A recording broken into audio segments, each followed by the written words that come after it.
Voilà.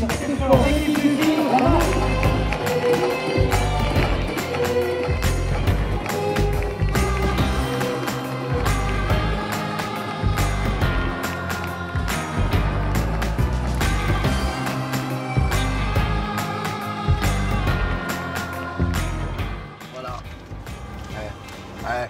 Ça marche. Aller à la place d'Amalfna et voir autant de monde rempli, rester debout pendant 2 heures et applaudir à la fin, c'est magnifique. C'est particulier parce que le public marocain, il a un truc de fou, c'est quand il veut rire, il rigole, il regarde pas son voisin.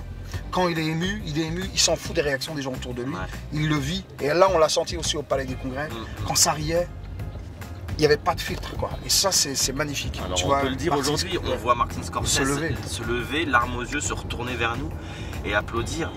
Moi, Martin Scorsese, c'est quelqu'un, c'est lui qui m'a donné, c'est pas toi, hein, c'est lui qui m'a donné envie de faire du cinéma. Ah, c'est pas moi? Ah non, c'est pas merde. toi. Je vais te dire, j'ai vu le film, mais j'ai regardé Scorsese. J'avais 2 films, c'est-à-dire que j'ai regardé la nuque de Scorsese pendant 2 heures. Tu vois, les gens ils m'ont dit, mais qu'est-ce que tu fais là? Je dis, non, mais je connais le film, je l'ai fait déjà.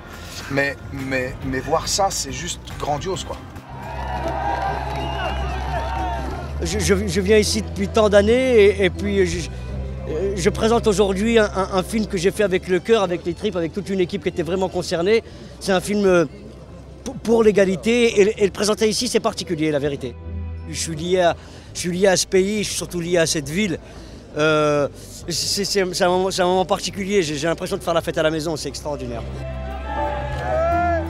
Ce film est important à montrer à toutes les populations du monde. C'est un film contre le racisme. Et le racisme est un chantier qui n'a pas été réglé dans tous les pays du monde. Donc évidemment, il est important de le montrer ici. C'est un chantier permanent, l'égalité, c'est sûr.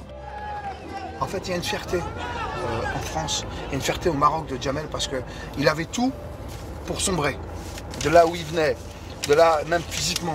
Il avait tout pour sombrer et le mec, il est passé au-dessus de tout le monde.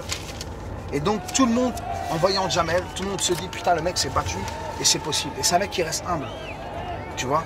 Je veux dire, il snobe pas son public. Le mec il se met en danger en rentrant dans une masse de 20 000 personnes, quoi. Il faut l'armer pour bloquer le public. Et il garde la tête haute.